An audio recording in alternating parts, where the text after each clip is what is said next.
Welcome to the Select Board meeting Tuesday, December 12th, 2023. Please join the board in a pledge to the flag.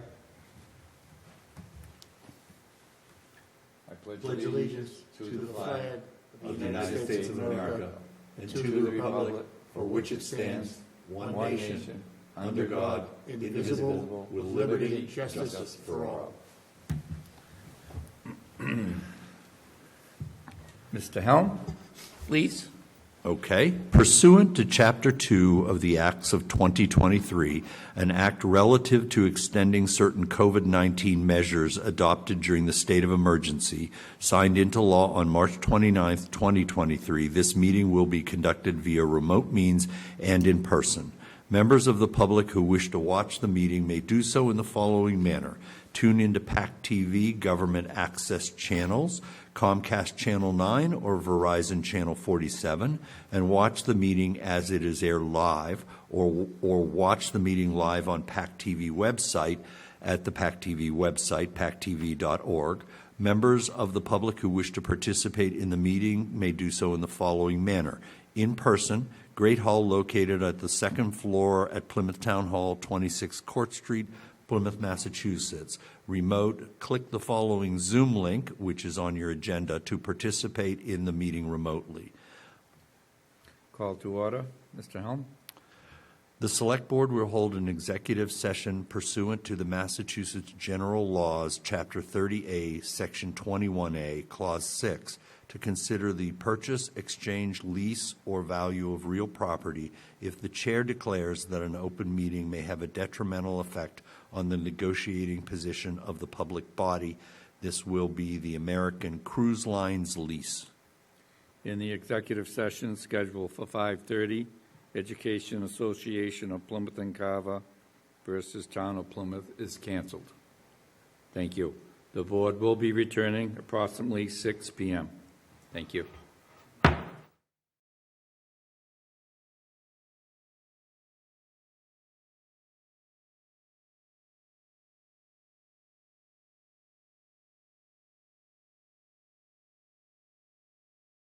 Select Board meeting. The first item on the agenda excuse me, is the expanded environmental notification filing. Mr. Coyle.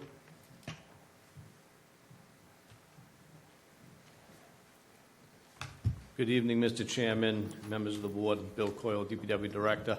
Thank you for having us here this evening. We're going to give a brief presentation regarding the expanded environmental notification form relative to reprioritization of the primary discharge of the wastewater treatment facilities effluent from the Plymouth Harbor to the upland beds, which are located adjacent to the wastewater treatment facility. With me this evening, we have Neil Price. He is the principal scientist with Horsley and Witten. And we also have Doug Pinard. He is the sewer superintendent. And Kendra Martin, who is our wastewater and water engineer. So if you could have Neil give a brief presentation. Thank you. Thank you, Bill. Good evening, members of the board, audience.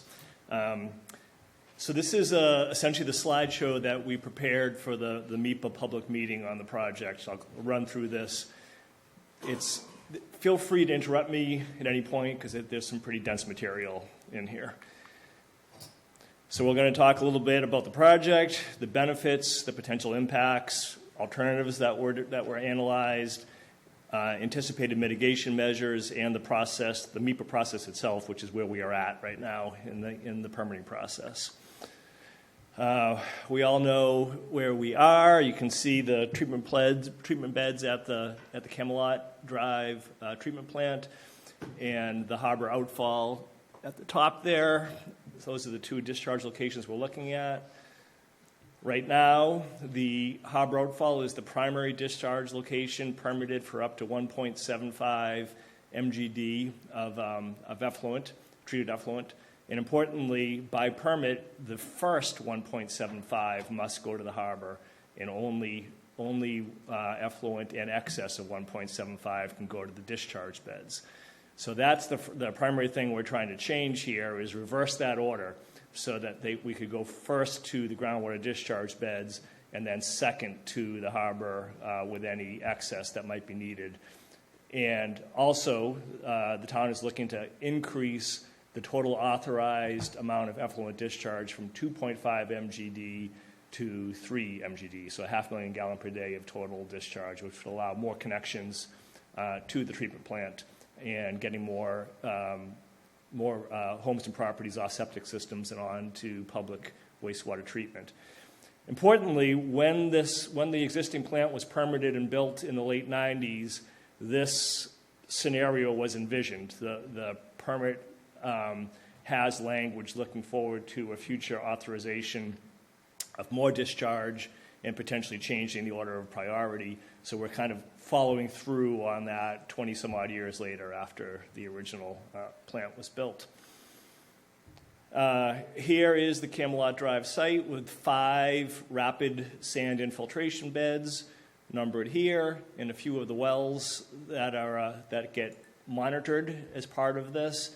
You can see in gray is the 30-inch discharge pipeline that goes from the plant to the harbor. This graph is showing in blue the amount of effluent that discharges to the harbor, and in orange the amount of effluent that discharges to the beds. As you can see, the vast majority of the effluent has historically gone to the harbor, with the exception of that one little spike in 2015-16, which is when the pipeline broke and all of the effluent had to go to the discharge beds. And then you can see at the very tail end of that, the lines come closer together again. That was when we ran a loading test for the purposes of this project. So we ran a test on putting a bunch of wastewater into the beds to see how the groundwater responded. So that's at the very tail end where the orange line ticks up and the blue line ticks down. That's from that loading test. So why are we doing this? The primary purpose is to improve water quality in the bay, not just for Plymouth, but also for the neighboring communities of Kingston and Duxbury that are all connected there. In addition, putting treated effluent back into the ground is good for groundwater recharge to offset the effects of groundwater withdrawals for drinking water and other purposes.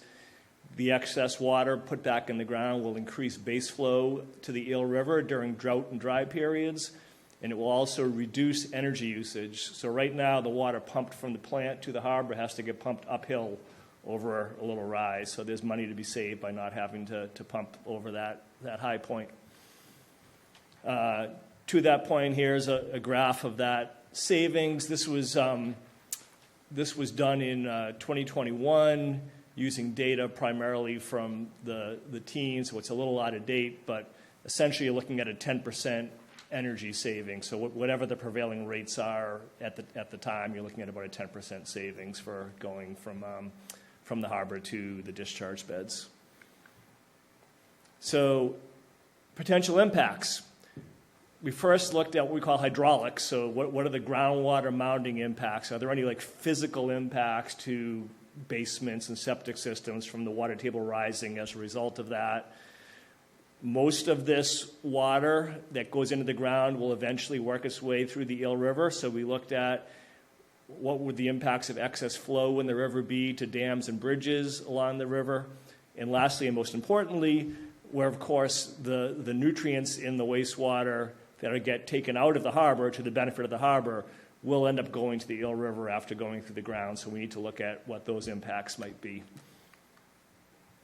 So I mentioned there was a loading test conducted to assess that hydraulic part. So during this test, we discharged 1.5 million gallons per day to the beds for 38 consecutive days. And that was, 1.5 was just all that was available. That was the reliable amount of wastewater that was available at that time to go into the ground. We would have probably done more if there was more, but that was the volume of wastewater that was available. We measured groundwater responses in 18 wells all throughout the area, and that monitoring went from August 4th to November 7th. So if you do the math, that's more than 38 days. So we actually monitored after the test ended to see how the groundwater came back to static conditions after we stopped the discharge. And then we took this, because we were only doing 1.5 MGD physically in the test, and we're looking for 3 in the permit, we used the results of this test to update the groundwater model of the Plymouth Carver Aquifer. The USGS made a complex computer groundwater model of the aquifer, and we updated it based on the data from this test so it was a little more reliable for this area. And then we used that model. We simulated 3 million gallons a day of effluent discharge to see what the modeled groundwater response was at that level. So these are the results of the loading test. This is the mounded water table.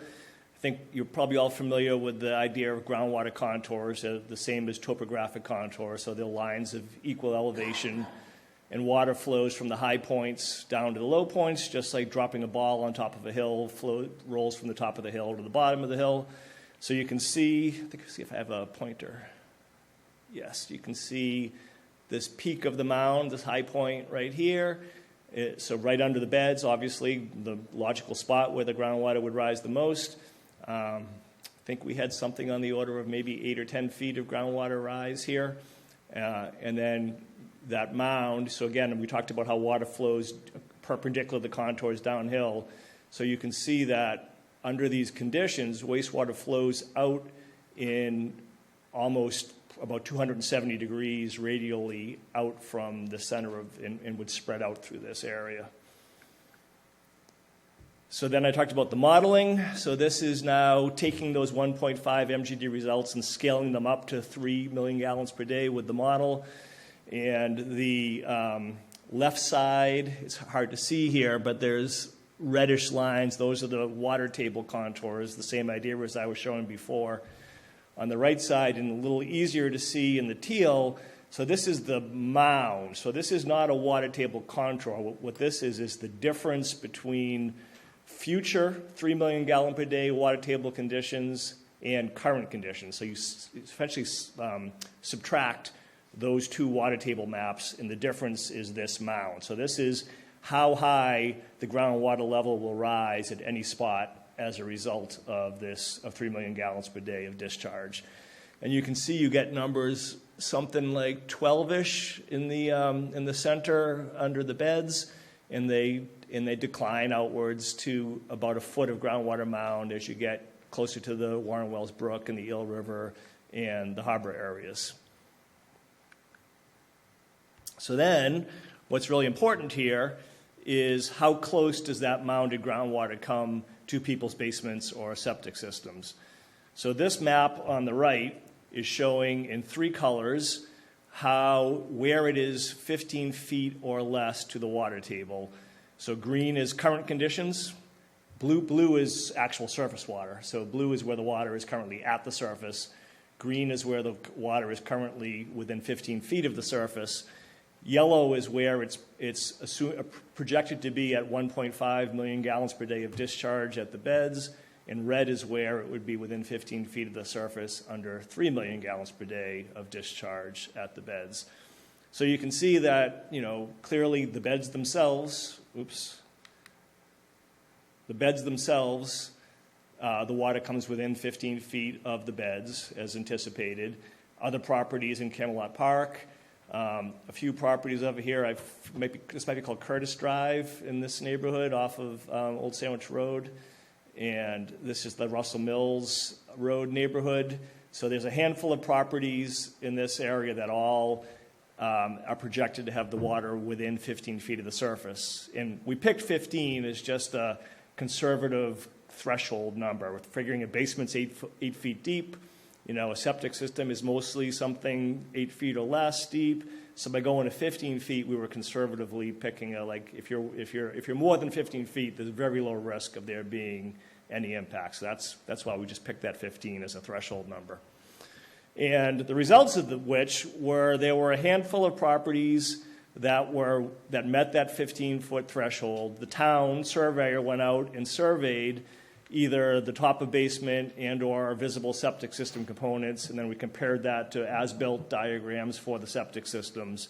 And it was determined that only one of those properties, 40 Sandwich Road, came within the bottom, there's a 12-foot deep cesspit at that house, and the bottom of that came within 5 feet of the estimated high groundwater under these conditions. So all the rest of them were fine.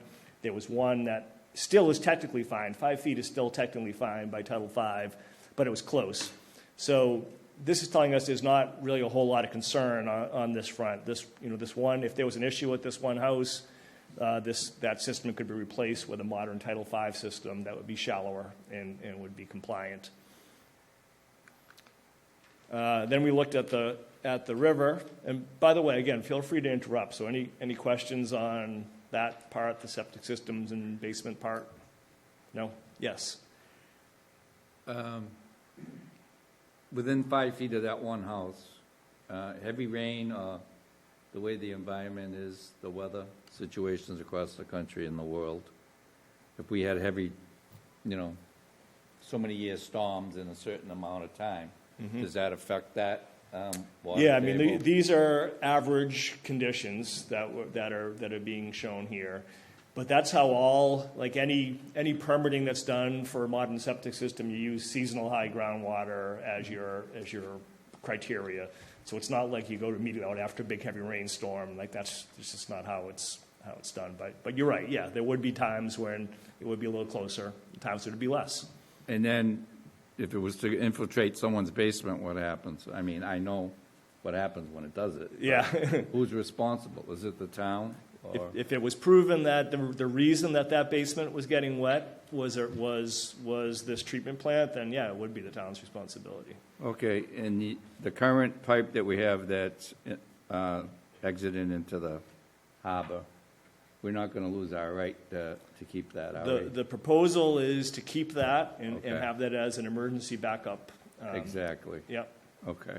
Because it's I might point out, we'll get to this probably later on, but you don't see a whole lot of you don't see any new ocean outfalls being allowed. Which is why I'm bringing it up. I Right. want to make sure that we keep ours. Yeah. Just for that reason. This proposal is really trying to get us into the modern age of how I get it. things are done in general with groundwater discharge as opposed to open ocean discharge. Okay, Yeah. we have 5 bids right now in Camelot. Future expansion, I'm assuming, I'm sure it's not going to be handled by just the 5 beds, or will that put us at max? The and 5 that's it beds will anyway? hold, all 3 million gallons a day can be handled with the 5 beds. Okay, So any expansion beyond that would require a treatment see. plant expansion and other beds elsewhere. Okay. And probably another treatment plant somewhere else for that matter, yeah. and as of right now, I have one more, and that's the smell. Right. Because going back years ago, we had to do hire what they called sniffers, and I thought that was pretty hysterical at the time, but it really was a true thing. I don't know if John was on the board then, because we were having complaints in Camelot from the tenants there that the smell was going through the park. So we did these tests and so on and so forth. So I'm asking, we're going to double the liquid we're putting in those beds, right? Or maybe even more than that. So Yeah. will that be a factor at all? Or? I I mean, I know, you said ask the question, so here I go. Right. Doug, do you think you want to? We did, we had sniffers, that's what they were called. Hello, everyone. Doug Pinard, I'm the wastewater superintendent. I can try to answer that question for you. The water that's going to be discharged into these beds is the effluents, the treated effluent of the plant. Since I've been here, I haven't had any odor complaints. As Neil pointed out, we have had some incidences where we've had to use the beds. I haven't had any odor complaints, and I wouldn't suspect that we wouldn't have any with this expansion. Okay. And the last question I have is, I think I said that the last time, but I have one more. If you're saving, say, 10% on your energy costs, where will that go? Will that go back to the ratepayer, or what will you be doing with the savings in that? Because all too often in government, we save money or we do things, and we don't reinvest into continuing that savings going on. It just goes. That's a good question. So we could obviously look at that, or with this expansion, we would probably look into reutilizing that fund, those monies for infrastructure, to better either the treatment plant or the infrastructure. Okay, I feel more comfortable seeing something like that. I'm sure the board would, but we could discuss it. But I'd like to touch back on that, you know, Yeah, when you figure it Absolutely. out. I think that's a great point, and I think that with that savings, we pay it forward and we try to put that towards other projects. Thank you. Mr. Helm? Yeah, this is a question for Mr. Price. Can you give some more clarity on how the 15-foot conservative estimate was come to? Does that take into account what will be future expansion of the water? I mean, there's no doubt about it. We're growing like crazy. The usage of that treatment plant and more effluent will be happening unless we build another one somewhere. So anyway, 15-foot, and does that take into account what's going to happen over the next 10 years? So the choice of the 15-foot criteria has to do everything with how might things be affected. It doesn't matter if they're current things or future things, so that's not really relevant. It's just saying that if a basement is 8 feet deep, then 15 feet is almost double that. So you're picking a spot that's almost twice as deep below the ground as your average basement would be. So that's sort of a safe threshold to look at. So there was no analysis, it's just sort of safe and you just kind of picked it? Exactly. Okay, all right, thank you. Mr. Mahoney? Neil, so just reviewing at the beginning, you're looking for permission to do up to 3 million gallons a day in the discharge beds. Correct. Correct. Okay. So one of the criticisms of this plant when it was built, I forget, did it come online in 02 or 03, roughly about 20 years ago? Yeah, roughly that. Okay. Early 2000. So one of the criticisms was that it had the ability to handle 3 million a day, but we were only giving it 1.5 to 1.55, maybe 48 to 55% capacity.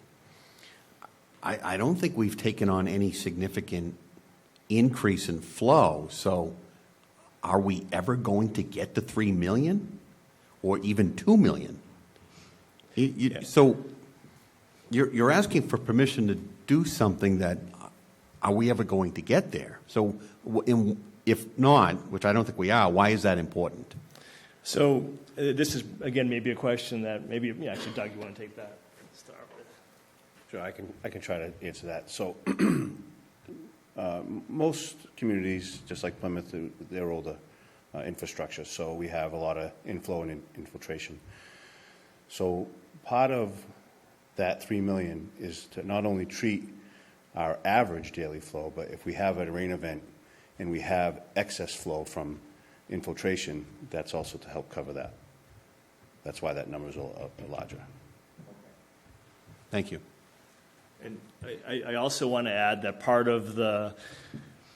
one of the things, I'm getting ahead of myself here, but one of the things we're going to look at is the ability to tie in additional properties to offset the nutrient load. So if a septic system is treating nitrogen to 35 milligrams per liter and the treatment plant's treating it to 5, then by taking existing homes and putting them onto the treatment plant, you're getting a net reduction in nutrients to either the harbor or so there's the thinking is that we're creating room for more of that as well. Mr. Quinto can back me up on this one. That's a fight the community's been fighting ever since the plant. Getting increased capacity or flow has been a battle that's been going on for 20 years. Yeah, understood.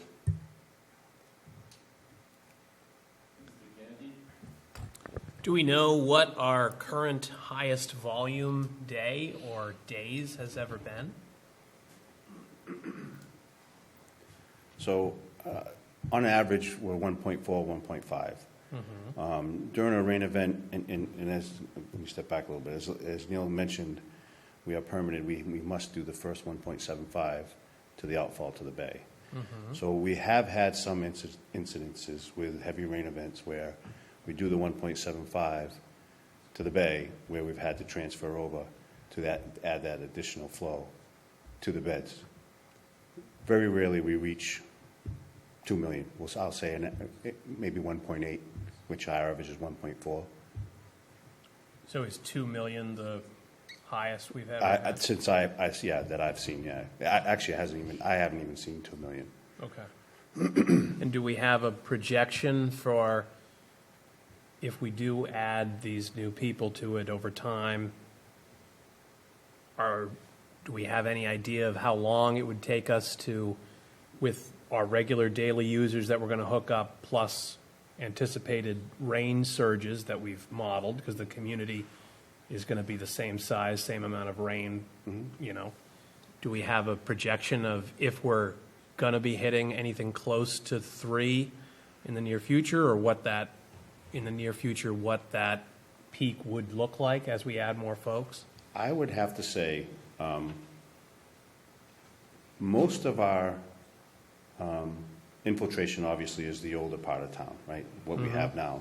So any new expansion that we have will be much more secure or tighter. So we won't get that inflow and infiltration in the newer expansions. Okay. So that number shouldn't really change. Okay. What we're doing now, and part of some of the other projects that we do, is we're trying to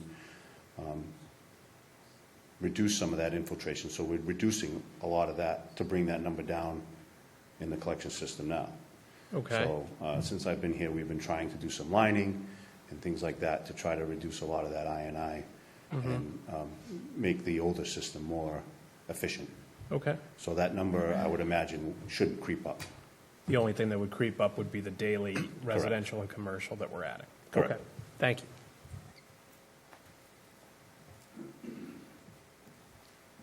Okay, so maybe I'll go into the infrastructure impacts along the river, dams and bridges. This is fairly quick. Here's the map of the various dams and bridges along the river. 2 dams of note. So there's 2 branches of the Yellow River, the western branch and the eastern branch. The impacts from the treatment plant would be isolated to the western branch. The eastern branch that runs through the Pine Hills development would be unaffected because it's on the other side of the western branch. So Russell Mill Pond Dam and Hayden Pond Dam are the two dams, and then there's a handful of bridges, as you can see there: Route 3, Sandwich Road, the Plymouth Plantation Highway, River Street that we looked at. And the graph here, table, is showing the percent changes in base flow. So base flow is the average flow in a river that's not a storm event kind of thing. So it's just the groundwater inputs that go on, in the middle of summer. It hasn't rained in 2 weeks, and this is the flow that's being felt. So you're getting somewhere between a 10% and a 33% increase in that base flow along at these various bridges and dams along here. And that's actually a positive thing, right? As I mentioned, base flow is mostly important during these dry times of the year. So you're actually getting more water in the river during the dry times of the year when it needs it. And these flow numbers, the amount of additional flow becomes smaller proportionally during storm events. So when you've got a big flood storm event, the total flow is so much larger that these numbers look smaller in proportion. So they would be much less than that, and we'll get into that on the next slide. So as I said, that is here. So where we looked at in a different model, we looked at what's called the 50% exceedance flow. So that's the average flow. 50% of the time it's more, 50% of the time it's less, and the 10% exceedance flow. And what that means is it's only exceeded 10% of the time. So 90% of the time the flow is less than that number, and only 10% is higher. So the 10% is a high flow, the 50% is an average. And we looked at how high the water would go up at all of these structures, and we're looking at, in the dams were the 2 most sensitive spots because they're the smallest constriction. And you got a 0.07 foot rise under both of those flow conditions, and 0.07 feet is a little less than an inch, so it's only about an inch in water level increase at the dams. And the velocity increase is relatively small too. Like those numbers say like maybe 8%, 5% and 8%. And similar for the Hayden Pond Dam, perhaps a little less even. Can't quite read from where I'm standing over here. So these numbers are showing what's not a surprise, that the amount of water that the treatment plant is adding into the ground is relatively small in comparison to the big storms, and if these structures have, and they have, held up over very large rain and storm events, then this amount of additional water that's being added is relatively minor in comparison to that. Then the big one. If I may, I don't know if you can answer this. Have any of you all reached out to the neighbors about? I have not. I don't know about the town people.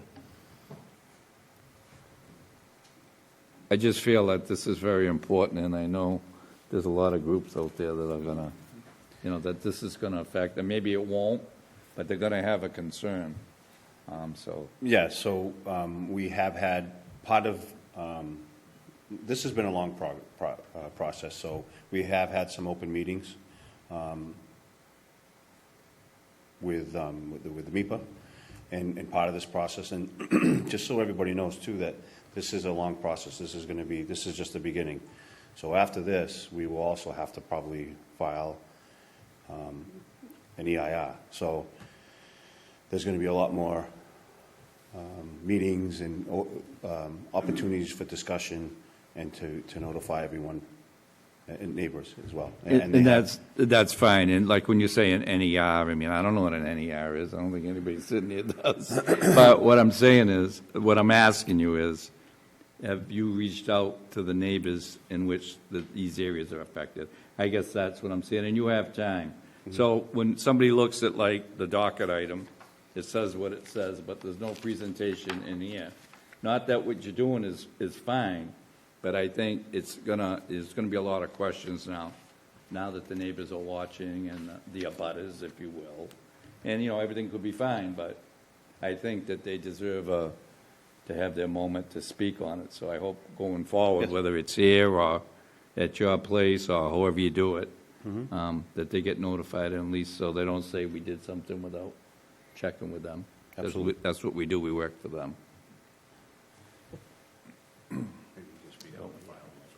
Yeah, good point. And so we'll talk a little bit about this more too, but just to clarify, as Doug mentioned in the process, we filed what's called an ENF, an environmental notification form, first step in MIPA. We know that we're going to have to file an environmental impact report because of our proximity to the prison is actually a mapped environmental justice community, and the regulations require that when you're within a mile of an environmental justice community, you have to do a mandatory EIR. So we know that we have these two phases just in MIPA with an opportunity for public input along the way, particularly much more so in the coming EIR phase than where we're already at. So this is really an initial stepping stone right now. And then the final permitting would be through Mass DEP in the groundwater discharge permit process. So there's a fair bit of time in between now and then for this. And this issue, this nutrient migration to the Eel River is the most important one that, as you mentioned, neighbors and everyone will have concern and interest, and rightly so. So effluent nutrient data. One of these lines, the orange one, is nitrogen, and the blue one is phosphorus. And this is just showing what the plant is doing for, for the output from the plant over time. And you can see there's been some variability. It's been up and down. It was not doing particularly good back some time ago. It has stabilized more recently at roughly 6 milligrams per liter nitrogen and a little over 4 for phosphorus. I have the numbers here. 4.4 for phosphorus. The permit requires 10, and it's been doing about half, a little over half of that for the majority of the recent years. So it's doing a good job. And there's opportunity for better treatment that might be part of this permitting process going forward as well, I should mention. There's a whole lot of wells, 18 to be truthful, to be accurate, that are monitored as part of the nutrient management plan and the operation of the plant. So there's regular sampling that goes on as part of that, just shown here. And this Jackson Pollock painting-looking graph is showing the results of the nitrogen from all of those wells, or a bunch of those wells put together. And you can see there's not a whole lot of organization to it.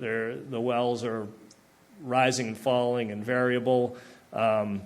This line right here, the one that's relatively straight, is not a nitrogen concentration. It's the cumulative amount of effluent discharged to the basins over time. So every year a little more is added, and this is showing the cumulative amount of effluent put into the ground. So you would think that if there was a really direct correlation between that effluent discharge and the nitrogen, you would see a nitrogen line that kind of followed that trend. And this one does a little bit, but the rest of them don't do it a whole lot. So there's not a great correlation right now between nitrogen observed in the groundwater and the amount of effluent discharged at the basins. And then we have the same graph for phosphorus.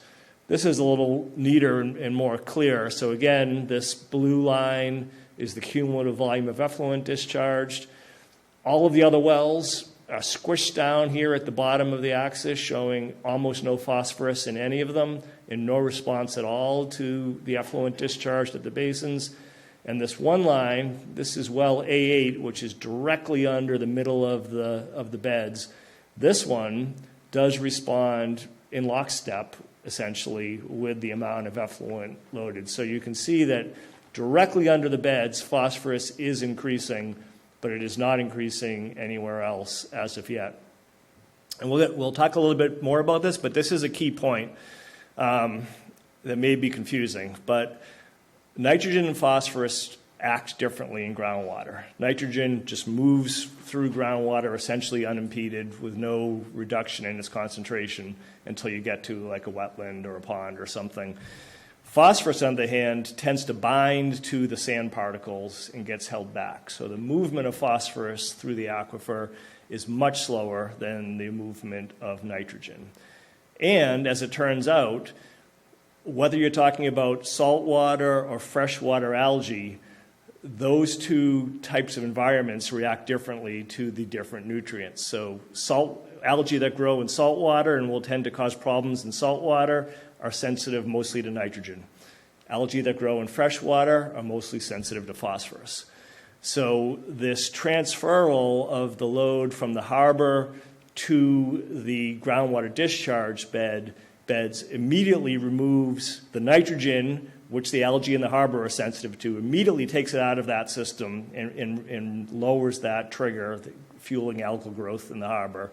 And it shifts it to a lot of that effluent eventually going through the Eel River, where phosphorus is the limiting nutrient instead.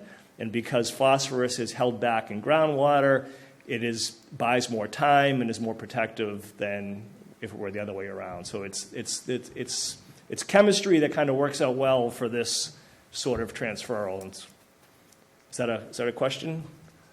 Mr. Allen? Yeah, walk me through this, please. So because we are thinking about discussing putting more effluent in the Eel River, okay, the Eel River is fresh water and mostly affected by phosphorus rather than nitrogen, but we are putting more nitrogen into the Eel River. Correct. The Eel River ends up in the harbor? Correct. What happens then? That nitrogen That's ends up back in nitrogen the harbor. in It the does. saltwater. I mean, as far as I know, the harbor's saltwater. That is true. So what are we doing here? So this is where things get a little complicated. So there's a time benefit, and there's also, as I mentioned, nitrogen does not, and I use the word attenuate, so it doesn't attenuate much at all in its travel through groundwater, but it does attenuate as it discharges into surface water bodies, and particularly through the wetlands and soils and root zone at the edges of rivers and ponds, and the time it spends in those ponds and so forth.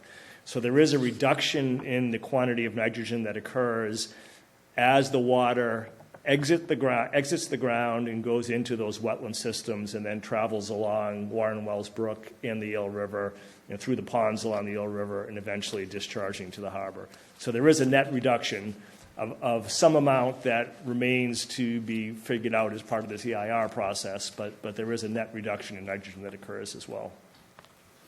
So, okay, given that, I'm going to take this in a rather odd direction, so bear with me. We know on the Cape that the state is forcing nitrogen reduction, whether it's through sewer system or whether it's through individual homeowners putting in nitrogen reducing system.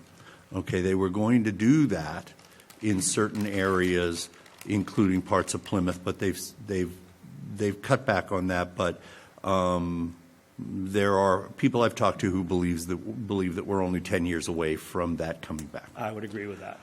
So, why the concern with the state over forcing nitrogen reduction if it's not that big, if it's not that important in fresh water? Okay, so for instance, I happen to live down by Whitehorse Beach, and Bartlett Pond is fresh water. Okay, it does vent into the ocean, but it has high nitrogen levels, and I think a study was done that demonstrated that the high nitrogen levels are actually causing problems. So there we have a freshwater body that we have a study that was done that says that the nitrogen coming out of septic systems is a problem. Okay, so what I'm hearing here is that we're honestly, I mean, and feel free to refute me. We're just kind of shifting around where the nitrogen ends up in the ocean. Well, as I mentioned, it's not quite that straightforward because there are reductions that are occurring. So it's not just shifting. It's shifting. It's changing the time frame, and it's changing the amount by some amount. So the nitrogen that does not flow, that remains in the marshes, has no impact on overgrowth of plants or the eutrophication of ponds and things like that. It has no impact on that. That's probably also a gross an oversimplification. It was intentionally grossly oversimplified and overstated. So once again, what are we doing here? Part of the process, it's not this attenuation that I mentioned. Part of it is actually that nitrogen gets transferred through the biological processes in the wetlands and the root zone and the muck of the wetlands as this water enters these systems and turned into nitrogen gas and vents to the atmosphere. So it's lost from the aquatic system. So it's not just it's going in the Eel River as opposed to the harbor. It's actually a loss, like an overall net loss. So that's part one. Part two is the Eel River is different from Bartlett Pond, and I haven't studied Bartlett Pond, so I'm not equipped to do a proper comparison of the two systems. I believe you that you say that it's been said that nitrogen is a contributing factor. I'd be surprised if phosphorus is not also a contributing factor, but it could be. I do know that Bartlett Pond, and I don't know if this is true or not, but it's very close to the beach, and it may get salt water in it sometimes. You might know better. You live there. You might know better than I do if it gets during storm events and high tides, if it gets mixing in it. So there would be a little bit of mixing, but mostly the bridge on Taylor Avenue causes the sand that's being forced up there to slow down and dump. So really what happens is Bartlett Pond floods. Yeah. So there has is, to be, and that outflow has to be dredged. Yeah. So there's very little saltwater intrusion there, in my mind. Yeah, so there is, like everything, right? We talked about, again, to be relatively simple in this venue, about nitrogen being the limited nutrient for salt water and phosphorus for fresh water. But like everything in the world, it's really a gradient of, from one end, it's not a fixed divide. So waters that are brackish can be a mix of things, and some waters can be sensitive to both. So all of that is entirely possible, but in generality, and in most cases, a freshwater system like the Eel River will be most sensitive to phosphorus as opposed to nitrogen. Yep. Okay. So surface water has also been sampled by the town throughout the Eel River system since 2006 as part of the nutrient management program. This graph, again, is showing the results of all that. This is, again, cleaner. There's this spike of high nitrogen in 2006, 7, 8 that is kind of unexplained. The town staff have said that one theory is it has to do with wetland clearing that occurred along Warren Wells Brook in that time frame. I couldn't speak to that, but I do know that nothing special was occurring at the treatment plant from an effluent standpoint that would explain this. So the fluctuations in nitrogen that are occurring in the Eel River to date are unaffected by the nitrogen that has been discharged at the treatment plant to date, or at least not noticeably so. And the same thing is true for phosphorus. Again, you have this big spike in that same 2006, 7, 8, and then everything else kind of falls into a more consistent pattern after that. So we've kind of been hinting this slide, which might look funny, is actually very important, and it comes to the point of all the things we've been talking about through the questioning. So treatment plant, discharge beds, these brown lines are the groundwater contours under these mounded 3 million gallon a day conditions. And again, as I said, water flows downhill perpendicular to the contours. So all these other lines fanning out from here are the flow lines, vectors, you might say, or arrows of groundwater movement from the beds through the aquifer. And the colors indicate time of travel, so how long it takes to get from here to wherever you're at. And I've forgotten what the color, this graph was made in 2018, I apologize, but so there's, the quickest time is in gray, longer time is in green, longer still time is in red, even longer is in purple. I want to say that this long time is something like 10 years for purple, but again, I don't remember. I think this is a year or so for this gray. So you can see that the closest surface water to the discharge beds is Warren Wells Brook, which is a tributary to the Eel River. So this is the area of greatest concern, especially with phosphorus migration. So as I said, phosphorus gets held back in the groundwater. It tends to move at a rate of about 12 feet per year. USGS studies and other sites have shown. So what this is telling us is that if this plant were to discharge for 50 years and then shut off, there would be, at the end of 80 years, so 30 years after the plant shut off, the phosphorus is projected or modeled to just barely get to Warren Wells Brook. So what's proposed in the ENF and is open for further change or adaptation is a series of monitoring wells targeted at varying travel distances between the beds and Warren Wells Brook, where when we first started to see phosphorus, it would give us an idea how far has the phosphorus moved at 10 years, how far has it moved at 20 years, and there could be triggers attached to that. Lower the effluent, or increase the treatment capacity for phosphorus at the plant.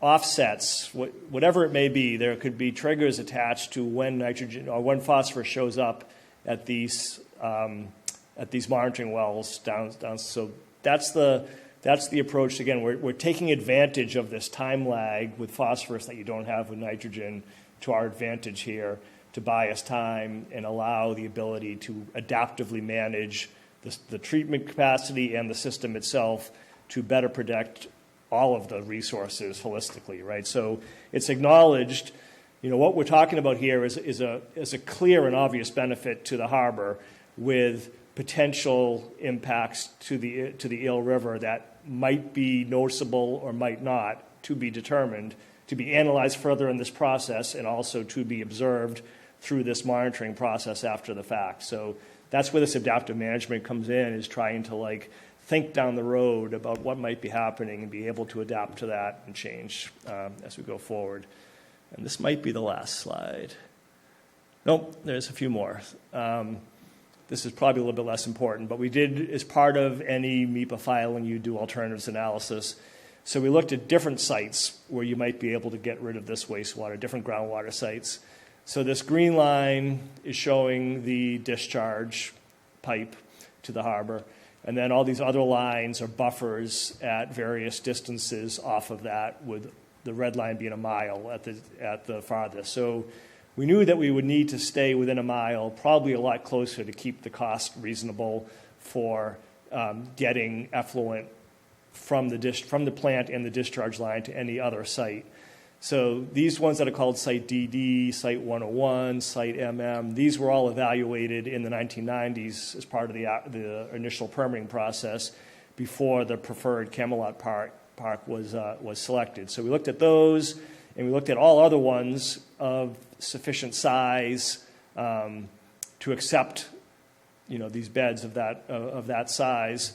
And this remains the most likely candidate. All these other MM would still impact the Eel River. It's even closer to Warren Wells Brook, and this is the county woodlot site that's been partly developed with solar already, so it's not really there. This is the county farm, so it's not even bought. It would have to be bought.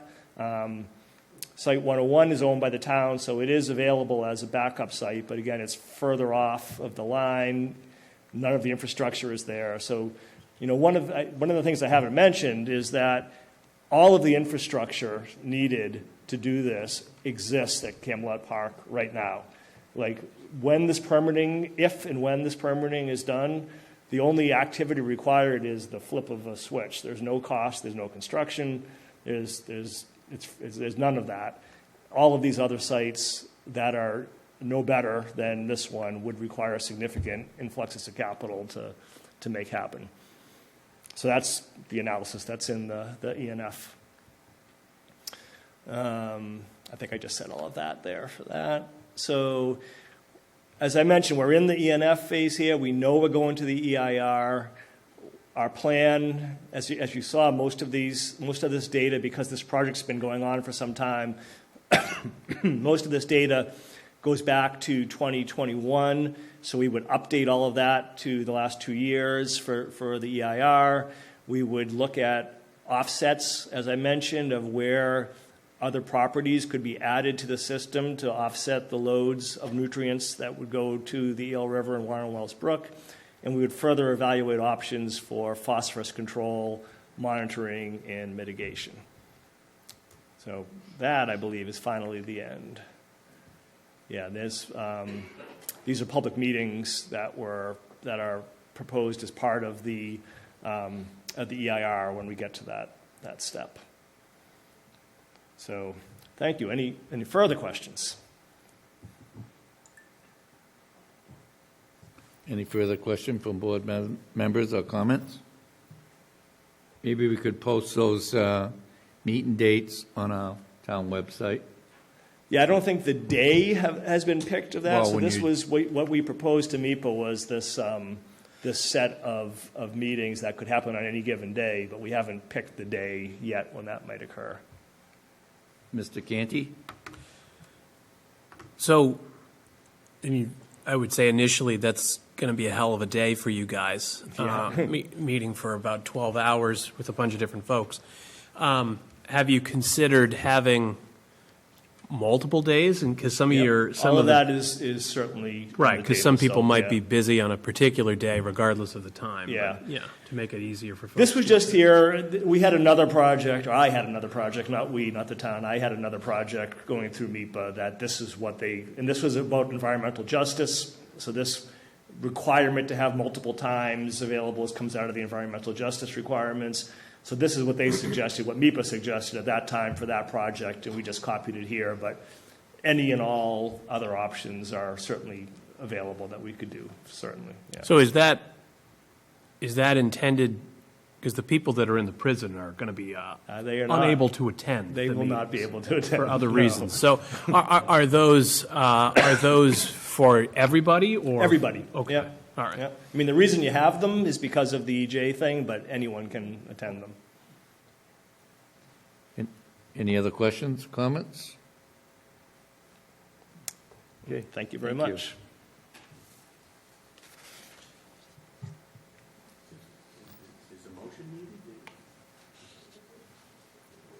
Thanks, John.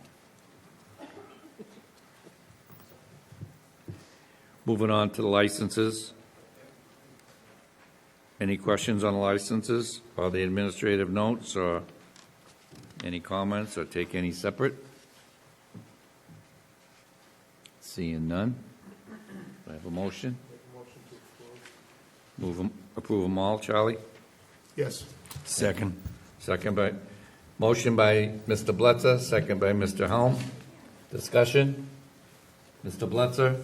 I vote yes. Mr. Helm? Yes. Mr. Canty? Yes. Mr. Mahoney? Yes. And myself, yes, unanimous.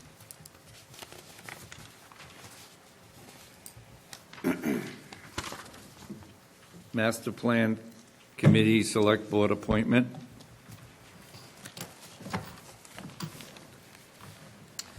Okay, I think as the board knows, the planning board is going through its master planning process, so town meeting appropriated the $430,000 at town meeting, $70,000 came from the state. As I reported last week, the RFP for that consultant will go out mid-December. They're hoping to open the bids in mid-January. So in the interim, the planning board is pulling together a master planning committee. Amongst the members on the committee, they are seeking one member from the select board. So that is the question that's before you this evening. Who would love to participate in the master planning committee? Mr. Helm? Yeah, just for a point of clarification, whoever it is must be commitment and be on the board for a year. There's a time frame. So 2 years. Is it 2 years? That's what they're asking for. I think in our materials it might have said 1 year, but I do think you're right. Does it say 2 year? It does. Okay, cool. So And that I'm just being pointing said- that, I'm just pointing that, pointing it out because it is, we are an elected board, and no one can guarantee whether they're running for reelection or whether they will be reelected within that, if somebody is within that 2-year time frame, such as myself.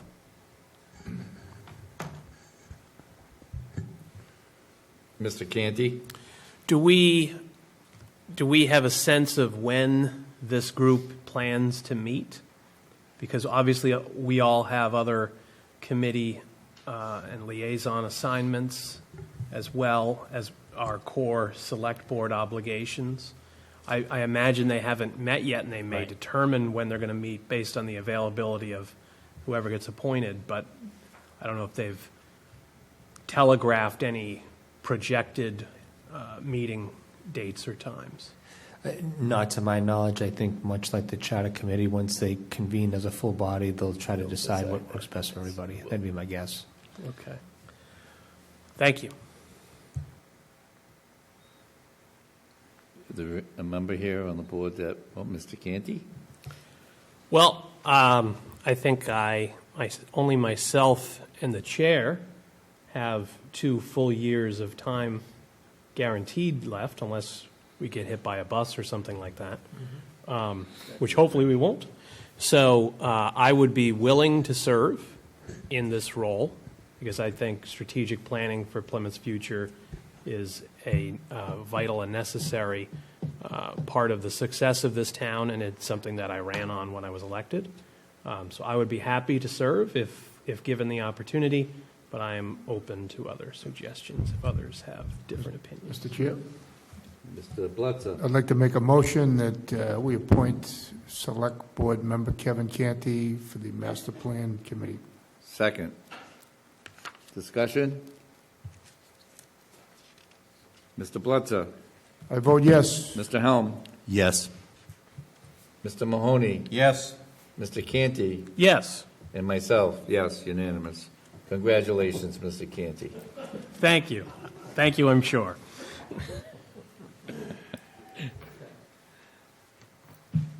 IMA for shared agreement, Karen Keene and Dr. Barry Potvin.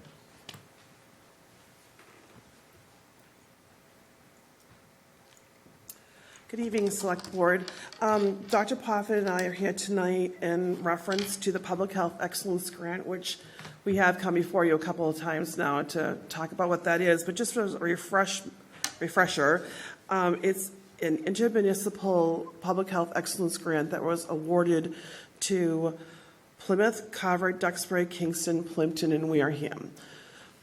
Tonight, Dr. Potvin and I are here to talk about the intermunicipality agreement. Plymouth has been selected as the host municipality for this grant. So we are the host community. We're the first town of the 6 to come before the Select Board to discuss the IMA. One other thing Dr. Potvin is going to give some more information, but one thing I do want to bring to the board's attention, which hasn't been brought before, is our grant was indeed increased. The state approved our work plan. They were quite pleased with our work plan. And the grant for this fiscal year has been increased to $510,603. Also in your packet was sort of a review of how that money has been spent to date. And I'll pass now on to Dr. Barry Potvin, who is the chair of our Board of Health. Thank you. Good evening, Chair and Select Board members. So just a few other, I can provide a lot of information, but I don't want to take a lot of your time. So this grant goes back about 2 years or so. And when it was initially drawn up, it was based on a template supplied by the MAHB, the Massachusetts Association of Health Boards. It went through a lot of months of work. And finally, it was sent in. Initially, I thought that Plymouth was going to be the lead community, but there were some problems, and Kingston took it over for a year. And then the problems sort of outweighed everything else, and we said, oh, Plymouth makes more sense as the lead community. And so the state actually went along with changing it back. What we have now is something that replaces the Memorandum of Understanding. This is called the Intermunicipality Agreement. It specifies a lot of procedures about how the group that actually advises and runs the grant program follows. It includes some of the information that was actually voted upon by the committee. There's one member from each town that votes on this. It's a pretty effective group, and we seem to be able to get a lot done. At the moment, we have a public health nurse that is serving, basically, at the moment at least, the Centers for Active Living at the 6 towns. We also have a restaurant and food inspector that helps out with some of the towns that can't manage to get all the needed inspections done because there's just too many and it's being done by one person in some places. We're about to hire a new epidemiologist, which we badly need. And we're also about to try to hire a public health social worker, which we also badly need. So what we need you to do, if you decide to go along with it, is to actually take a vote to support and agree to the intermunicipality agreement and to authorize either the chair or the town manager, or I guess Michelle Brady could do it too, to sign the form for the part of the Select Board's approval. We do have a deadline, which may or may not be flexible, to get this all done and signed by all 6 communities by the end of this month. So We probably will have some more time, because trying to get this through the 6 select boards and the boards of health also have to approve and sign it. So it's a tall order. But I'd be happy to answer any other questions that you might have. You should know that our town council, I think today or yesterday, actually talked about any issues that she might have found with Rich Mucci, who is an attorney that was hired by the MAHB to oversee this whole intermunicipality agreement effort. Once it's signed and agreed upon, then some things change. The advisory board meetings become open meeting board meetings, and you have to advertise them as usual at least 48 hours before the meetings. Other than that, not much changes, but it is more legally binding than the initial memorandum of understanding. With that, I could go on for like 2 hours, but I'll ask you if you have any questions about anything involving the grant or the agreement. Any questions or comments from the board? Will, waiting on a motion? Mr. Chairman, I'll move approval. Second? Motion by Mr. Mahoney, second by Mr. Canty. Discussion? Mr. Helm? Just a point of clarification. Who is going to sign it? You mentioned 3 different people who could. Would the town manager like to handle that question? Yeah, happy to answer that. So the IMA will be signed by the chair of the select board and the chair of the Board of Health for all 6 participating municipalities. I think what Dr. Poffin was referring to was the grant agreement, which is surrendered by the Commonwealth of Massachusetts, and I typically send those. Thank you. Mr. Mahoney? Yes. Mr. Canty? Yes. Mr. Helm? Yes. Mr. Blitzer? Yes. And myself, yes. Unanimous, thank you. And while you're both here, I want to say it's nice to see yous, and we're not all dealing with COVID on computer screens, and what a great job you did for this community. Really, you did a great job. You should also know that probably for the first time ever, the Board of Health and Karen and her whole department work together as a unified body and puts together an awful lot of effort to make sure we protect the public health of the town. Yes, you did, and the community, everybody just did a great job, but nice job. Thank you. Spring town meeting warrant article discussion. Mr. Chairman, Mr. Blitzer. I want to propose to see if the town can get 3 additional annual all alcohol package store licenses pursuant to Section 15 to be considered in precincts 16 and 17 to account for the population growth, future economic development, and the current lack of licenses and facilities available in South Plymouth. This came about because I got a lot of calls from residents down there that, you know, they need, they were asking if, for this. We have, our town has grown. If you look, I talked with Lisa Johnson, our license agent, as well as town council, and I want to structure this where there's a need for this. If you look at where our licenses are, they're all clustered around North Plymouth, towards Manomet, because that's where our growth was. That's where our population was. But now, and they have some along the Route 3A. There's a couple down in Cedarville. But if you go inland towards all these new developments, such as Red Brook is one, but there's also some more developments down there, and there's nothing down there for that service. So, you know, being a pro-business selectman, I don't want this to affect the other liquor store owners. I want it to just, you know, to be fair, I want to structure this so it stays in those areas where there's a need. I don't want, we're going to try and structure it, and either Derek or Brad could speak about how we want to do it. We want to make sure that it stays in the areas where we, if we approve this, so they don't get transferred to, you know, another area that there's no need. So Can you want to speak about the process, Derek? Yeah, I mean, I can speak to the process that we would follow, which is typically the home rule petition process. So once town council drafts the special legislation, and this body approves it, obviously it goes to A&F and ultimately to town meeting for approval. Assuming town meeting approves it, we'll then submit that home rule petition to Rep. Muratori, and then he will push it through the state legislature for, hopefully for an approval. Yeah. And I just want to add that economic development, we're looking to get some more commercial tax growth and the need for the licenses in that area. Those are the two reasons for, to do this. So anyway, I'm looking to get approval from the board to go forward in this process to get this article on the warrant. So if I can, I think we need a vote for approval. Okay. Mr. Helm. Process question here. Are we approving a warrant article that we haven't seen final?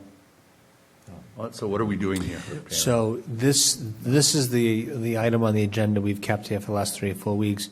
So the board, like any other board of committee, can have a discussion about any articles that you want to sponsor as a board. Oh, so this would be about the select board sponsoring? That's correct. Yes. Yes, Yes. that's correct.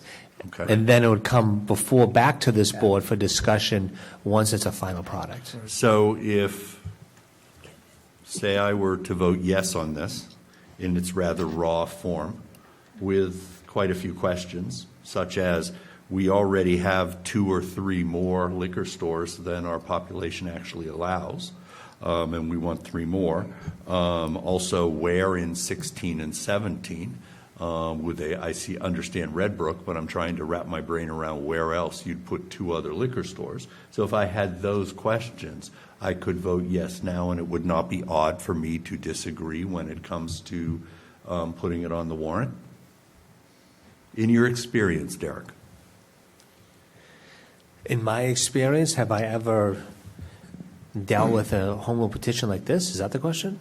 No. A select board sponsors a warrant article, but more information for a final decision is needed, and then select board members vote no after creating a select board sponsored warrant article.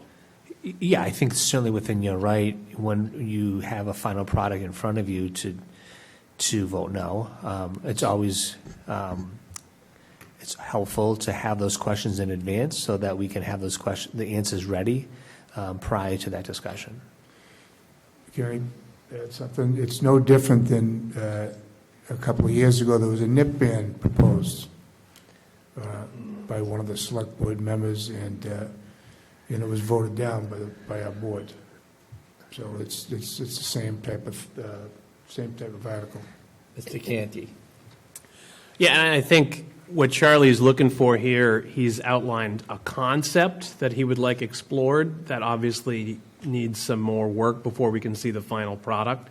Charlie, I don't think, is looking for us to make a final determination. It's just the preliminary concept and obviously contingent upon, as he's expressed, it being geographically limited in its issuance and in its future. And if those details couldn't be worked out, is this something that the board would consider inserting in the warrant? When we hear the article later, that would be whether or not the board maintains this article in its form that is presented to us in the warrant, or whether we withdraw it prior to the execution of the warrant when we sign it. So I think that's what Charlie's looking for. Thank you, Mr. Canty. You were much clearer than how I presented, but that's exactly what you did it very eloquently for me. Thank you. You're welcome. Mr. Mahoney? So I couldn't have said it better than Mr. Canty, and I completely agree. I have no problem looking at this from a concept and bringing it back to the board for our final approval to go to town meeting. But off the top of my head, I believe that an incremental 3 is a large number. I think we need all the data. Derek, I believe we currently have 16, and maybe we're supposed to have 12? I think it's 13? 16, have 14 right now. We have We have 16, we were approved for 14, from what I 14, understand. So we have okay. 2 more than we're allowed. Some of my concerns are, I don't want to cannibalize the existing 14. Mr. Bletcher had mentioned that. I do want them to be limited, in their geography. I don't know, can we do that legally? Right.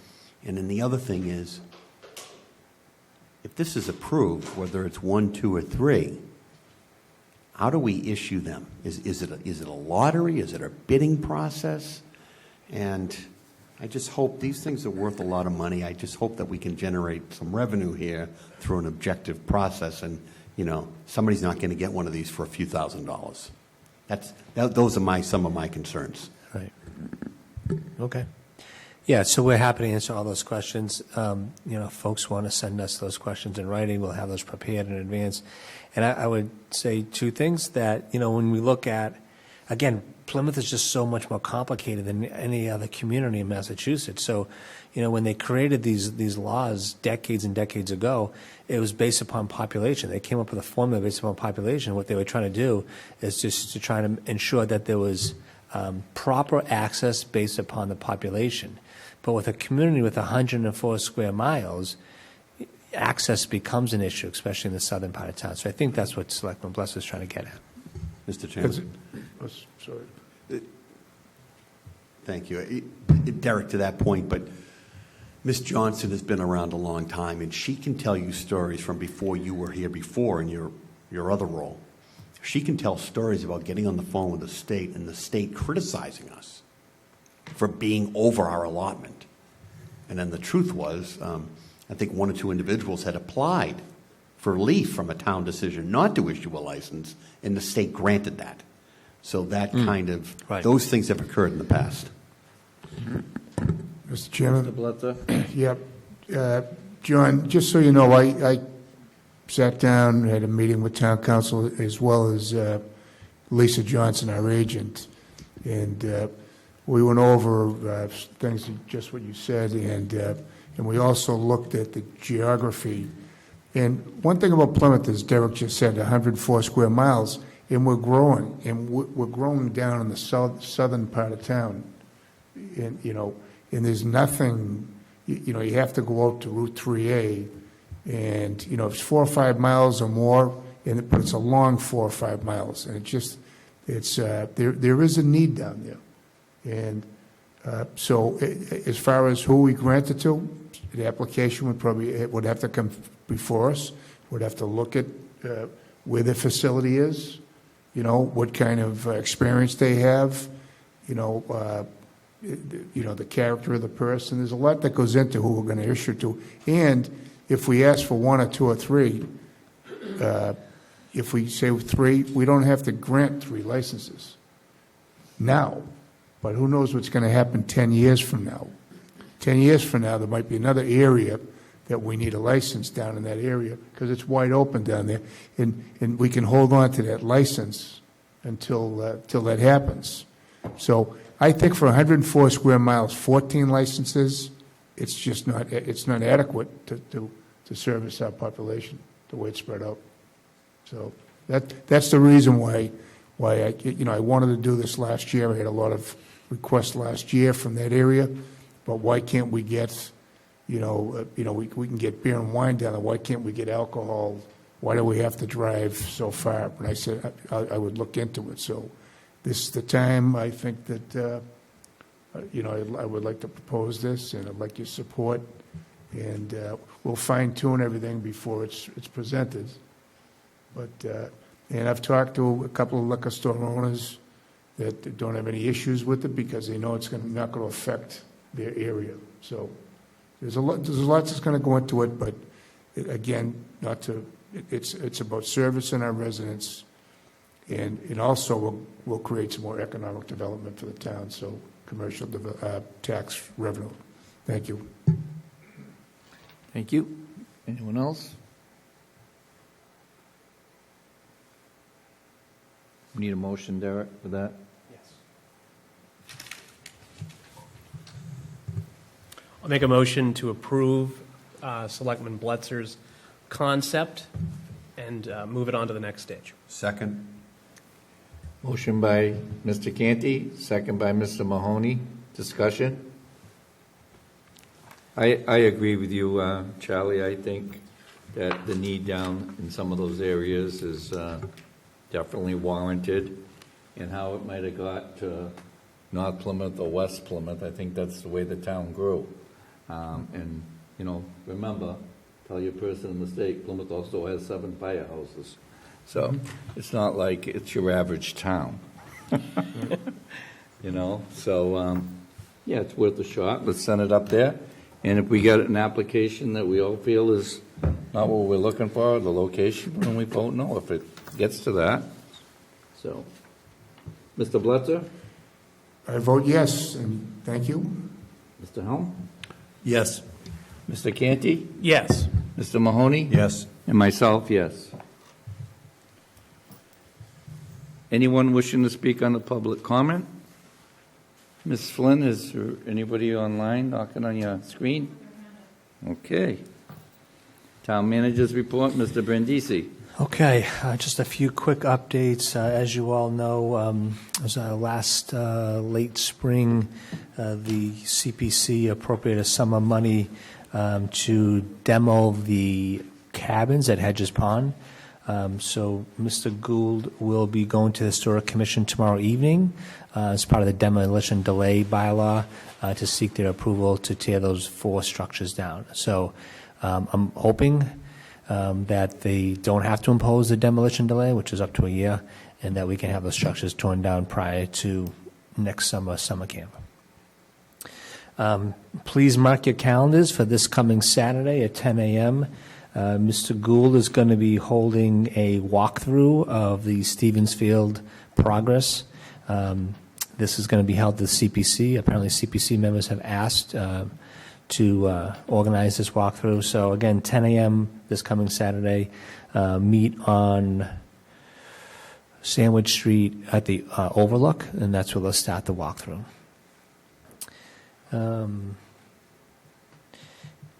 Just to let the board know that we have been told that there is a new owner of 291 Court Street.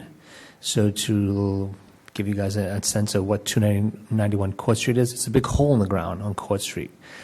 So new owner, apparently they will be proposing a mixed-use project over there. So as we talked about at town meeting with the nuisance bylaw, the hole in the ground on Court Street was one of the nuisance properties that we wanted to remedy. So hopefully we'll see some progress made over at that parcel. You will see at the town boat ramp they have mobilized equipment and materials. They will be starting this week. The reconstruction of the town boat ramp. Typically, you see crews working from 10 a.m. to 7 p.m. Because of the low tide at that time. I want to thank Joe Young. He was able, in Tiffany Park, they both collectively were able to write an application and get a $93,000 Community Compact Grant Award. And this is to focus on endpoint detection software. So this software will help prevent cyber attacks to our network. So speaking of cyber attacks, the Emergency Management Division is working with Mass Maritime for a tabletop exercise coming this spring focused on cybersecurity.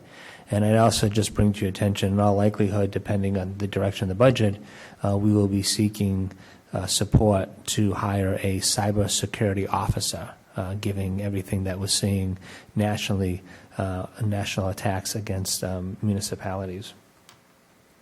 As a reminder, I think I reported this last week, today is the last day of the migrants over at Pilgrim Sands, so they have been relocated, we think, to Stoughton, from what we're told.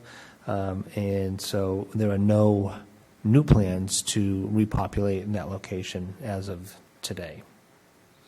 And then the Invoice Cloud program. So that's the online payment system that the finance department's working on.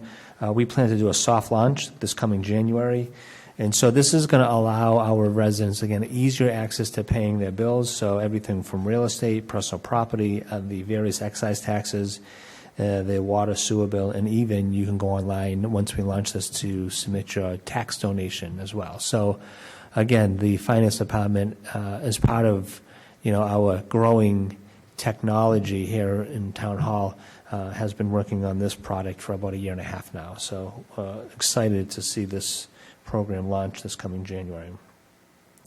And then the last thing I want to mention, Brad, do you have copies? So Brad has copies of the new Code Red system that has always been in place at the County Sheriff's Department. I think we've probably been not utilizing as much. I know the chairman has often brought to our attention for us to do these reverse 911s when we have water breaks or other emergencies here in town. And so up until now, that system, again, being managed and operated by the Sheriff's Department, has focused mostly on landlines, which, as you know, most folks don't have landlines any longer. So this little flyer is going to be going out in the real estate bills in January, actually the end of this month, and we're going to be encouraging folks with this flyer to go to the Code Red system. It's on the Sheriff's Department's website. Sign up using your cell phone, and then this way you can get all the alerts that come out of the town of Plymouth. Specifically, the town can geocode a certain neighborhood if there's a certain event taking place in that area, and just specifically target the folks that live in that neighborhood. So, again, Mr. Chairman, we heard you loud and clear. We're trying to get that information out as soon as we can so that we can have a more robust system moving forward. I can retire, thank you. That's right. So pending any questions, No, that's good all job. I have for this evening. Mr. Chairman, Mr. I Butler? have a couple of questions, Derek. Can you divulge who the new owner is on that 291? I don't have that with me. I don't. You don't know who it is, okay. That was it. Yep. Thanks. Thank you, Derek, that was a good job. I appreciate you and Brad working on that, Thank you. seriously. Any questions for Mr. Brandisi? Seeing none. Select Board, open discussion, new business? Letters? Old business? Mr. Mahoney? So I left last Tuesday's meeting early, obviously with permission of the chair, and it was an honor for me to represent the town at a forum for dam removals up in Hanover. Amazingly, that forum was run by Mr. Price, who was up at our microphone an hour ago. But I just wanted to clarify a couple of things. We have this new media enterprise in town, the Plymouth Independent. There was one article that caused a fair amount of consternation, and I welcome this new entity, but we have to make sure that everything is fair, objective, and obviously fact-based. So with respect to an article from a couple weeks ago on a certain department head promoting the thought that we would purchase the gristmill, that article was completely inaccurate. And prior to that, there had been a department head meeting where this was discussed with the town manager and other upper management, and it was universally agreed that it was a bad idea for the community. So that article, and my phone has been ringing off the hook, was disappointing on three levels to me because it was so inaccurate. Basically, it communicated to the public, to the department heads and the town manager that department head had lied or misled that group in that meeting by, quote unquote, wanting to initiate this purchase after telling that group that he was completely against it. The second thing was that to the public, it's telling the public that we have department heads that are out there looking for infrastructure that obviously we don't have the money to either purchase, maintain, modernize, or reconstruct. Okay, and that's certainly not what we're doing. And then the third thing, and was that the individual who quoted the town employee on this doesn't have the authority to speak on behalf of town staff. So, obviously, this originates from the Community Preservation Committee, and I will be communicating my concerns at the next meeting.